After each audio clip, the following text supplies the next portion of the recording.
Hey guys, Trigger Auto, just making a video on the Impala here. It's at a pretty good stage where got most of the body work done, and we're just block sanding and guide coating 2-part primer, and pretty much got the body work all done. Just a couple little touch-ups, and getting a lot of requests on this car to make some more videos on it, so this is kind of a good stage for it.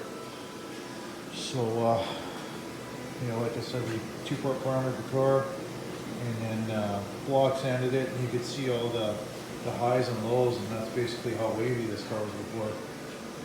And even if you couldn't see it before, like there's somewhat shiny paint on it, our paint's going to be real shiny and you'll see everything on it. So that's kind of what we do to try to get things nice and straight. And yeah, the back was all smashed up. We cut it up and welded it up, and Bondo, fiberglass, just everything to try to make it look the way it's kind of supposed to. And then this side was a bad side. This car was hit with like a telephone pole on this side. The door was all caved in, and this is a different door. It didn't want to fit. We had to do everything we could to make it fit.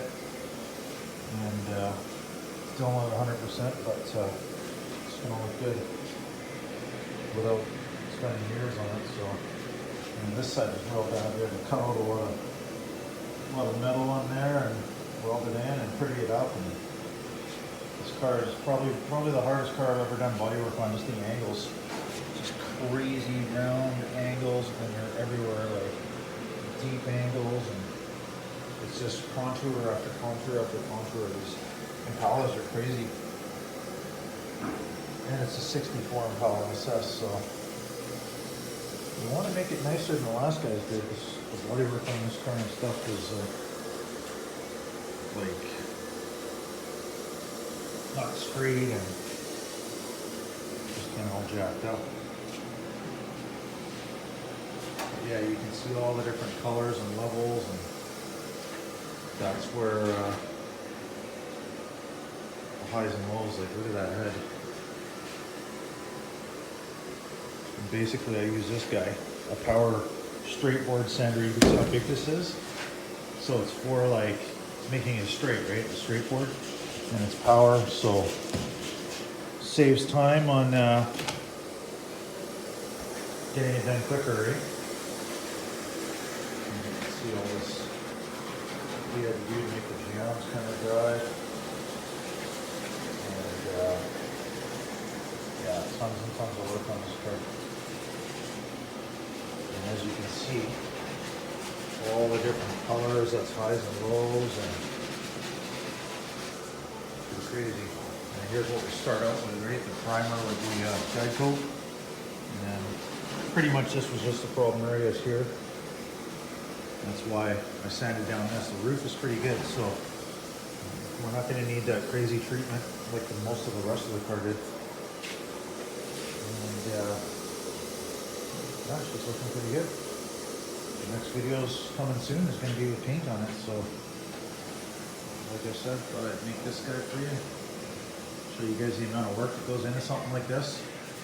To get to this point, we're probably how many hours you figure, Adrian, get up to this point? About 3 weeks, 4 weeks. 3 weeks, 4 weeks? Yeah. Yeah, I figured probably over, 150 hours, maybe a couple hundred hours. Lots. You can see, right? Like, not only that, but like, let's say this is a nice area here. Chances are we did body work under that as well. We just didn't. Our body work was really good on the first go around. So now what we're going to do is we're going to sand the rest of this guide coat off, and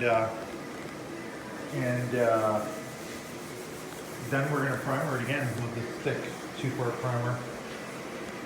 And then basically I'm just going to machine sand it off. I don't need the board after that. It's just kind of to fill in the big scratch marks that the straight board made. And then after that I'm going to seal it. I'm going to primer it again with a sealer, which gives you a perfect start for a paint job. And then we're putting a crazy tri-coat paint job on it. Some custom platinum, quarter platinum metallic white. So yeah, I'll keep some more coming. It's gonna be good. And